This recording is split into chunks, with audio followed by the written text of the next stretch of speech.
As chairman of the Childhood Cancer Caucus, I host a yearly Childhood Cancer Summit. Ms. Dingle is a co-chair. It's a time for pediatric cancer patients, survivors, and advocates to rally together around these precious children, the most precious thing we have, and to spread hope to them. Each year, I meet a child who impacts me in a very strong way. And this year, I was blessed to get to know this beautiful, beautiful young woman by the name of Michaela Nalen. And I could see in her eyes that she was at the height of her struggle with cancer. It took so much strength for her to come to the summit, but she believed that she was meant to be there. And she wanted her presence and her voice to help shape our policies and change our world for the better. We got her into a joint clinical trial at MD Anderson and Texas Children, but unfortunately, it was too late. 3 weeks after our summit, she had to be put on a ventilator and she passed away. As Congresswoman Dingle mentioned, we sent videos to her to remind her of how important she is. In her final moments on this earth, I reached out to her and told her that her story would not be forgotten and that her legacy would continue to help thousands of other children. I wanted her to know that her impact would outlive all of us.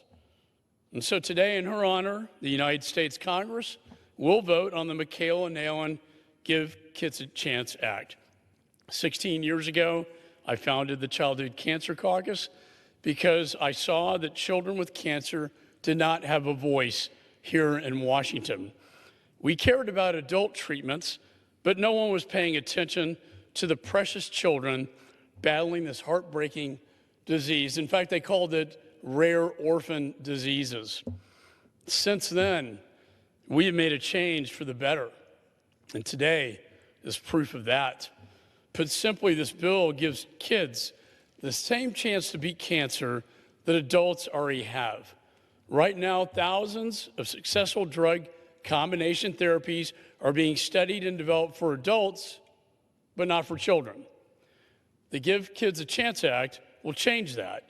It authorizes the FDA to direct companies to study those same drugs and therapies in children as well. It will also reauthorize my Creating Hope Act, which created a pediatric review voucher program within the FDA. It was the first ever market incentive for pharmaceutical companies to develop childhood cancer treatments. Prior to that, there were none. Since its inception in 2012, 63 vouchers have been awarded for treatments of at least 39 different rare pediatric diseases, 36 of which previously had no FDA-approved treatments. These diseases typically lead to death before a child can reach adulthood, but not anymore. A dear friend of mine, Dr. Allison from MD Anderson in my home state of Texas, was able to use this voucher program to obtain FDA approval for a treatment called CAR T immunotherapy. He received the Nobel Prize in Medicine for it. And this voucher program had everything to do with the FDA approval for it.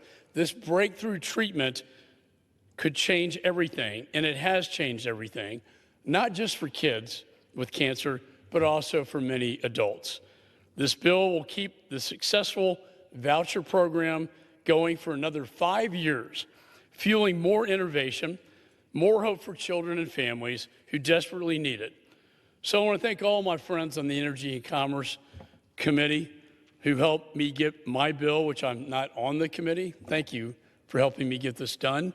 But I also want to recognize the childhood cancer survivors who are in the gallery today. With 313 co-sponsors, this bill has the most bipartisan support in Congress, and that's because there's nothing political about a child with cancer. There's nothing more important than saving the lives of the next generation. My prayers remain with Michaela's family, and we're honored to have them here with us today. Her mother, Cassandra, her father, Doug, her brother, Aiden, thank you for sharing Michaela's beautiful story with us. She represents all the children who have suffered with this heartbreaking disease. And after meeting with them, many of them, over all these years, I can tell you these kids are tougher and more resilient than any adults I've ever seen. And they are truly my biggest inspiration. For many survive, but many don't. And that needs to change. And losing these kids has been the hardest part of my career over 22 years. But today I am encouraged because Michaela's legacy and all of their legacies, all those who have died and survived this horrible disease, they will live on in this bill forever. You know, Mr. Speaker, it's rare in this place that you can pass a bill that will end up saving children's lives. I can think of nothing more important. And so with that, I urge my colleagues to do right by our children and pass the Mikaela and Nalen Give Kids a Chance Act without delay.